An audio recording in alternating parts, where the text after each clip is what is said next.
to. As far as the horses and making the movie,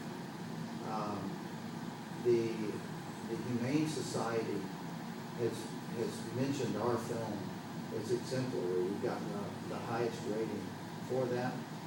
And my hope is that our movie will make people have a greater affection for horses.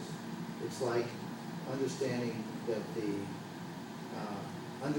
somebody has a personal face, that racehorses oftentimes are not treated particularly well when their racing career is over. I believe our movie is going to pertain to making that a better situation. As far as Oh Happy Day I can tell you that it's certainly an issue for me. I mean, look, I went to seminary. I grew up in tent revivals.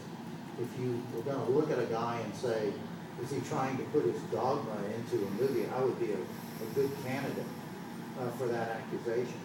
But the fact of the matter is this.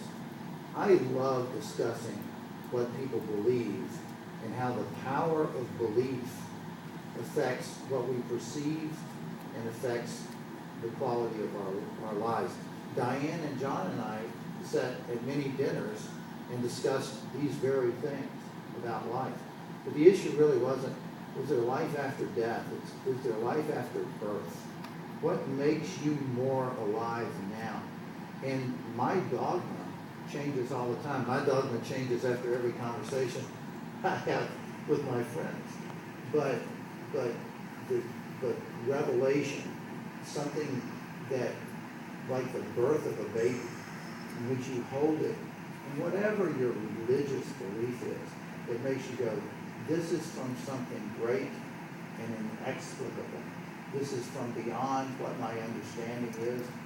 I personally do believe is one of the doors that opens into making your life something more majestic.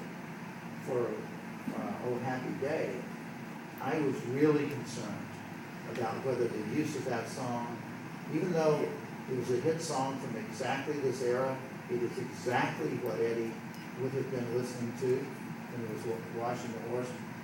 It was a song that lit people up. But I didn't want it to disinvite people whose culture or background is different from mine. We were at the first test screening, and when I was really concerned about this, we hadn't talked about it much. And one of my best friends at the studio was sitting next to me at the screening. And when the lights went up, I looked at her, and tears were just shedding down her face. And she said, I'm Jewish. I want Oh Happy Day sung at my funeral. And then I went into the men's room, and there was a gang member, and he was singing Oh Happy Day. And I thought, I think we've made the right choice. Guys, we're going to wrap up.